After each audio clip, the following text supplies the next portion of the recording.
The truck driver's eyes doubled in size as they met hers. Then, right in front of her, a long, bloody knife burst through his chest and pointed in her direction, accusing her, calling her out on every mistake she had ever made. Everything happened in slow motion. The upturned blade sliced through the driver like the hole had already been there. She retreated from it as far as she could, but the hard steel door of the tow truck stopped her from pulling back more than a few inches. The blade's advance stopped just short of her throat and hung suspended in the air. She fought the urge to even swallow for fear the blade's tip would prick her trembling flesh.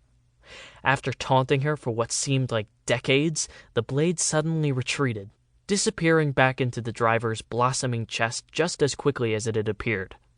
The man from the woods lowered his arm, and she watched in magnified horror as gravity clutched the truck driver's body and slowly drew it toward the ground.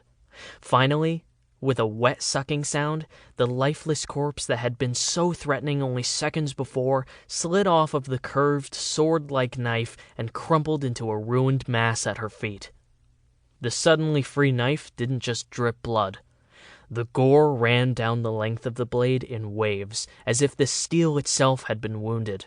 Her lunch lurched in her abdomen, threatening to join the growing puddle of crimson spreading over the gravel. All the while, the man from the trees held the weapon firmly, flaunting it as he turned his attention to her.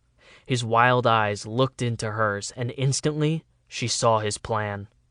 Frantic and consumed by fear, she turned away from the truck. She tried to run, but with the first step, she felt the heel of her right shoe wobble, then snap. Finally, she screamed. Moments later, a physically exhausted and barely conscious Corwin Barnes held a hand to the back of his head as he steered the tow truck up onto the road, spraying a cloud of dust and gravel into the air, covering 2 more nameless bodies.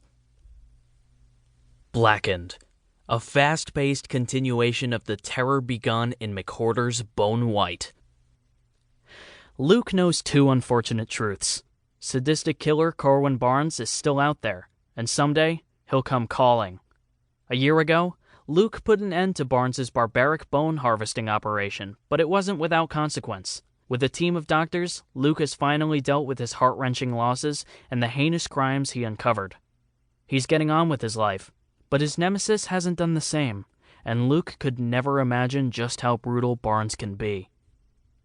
To keep listening to this audiobook, I've left you a link in the description so you can do it, at no cost thanks to Audible's 30-day free trial.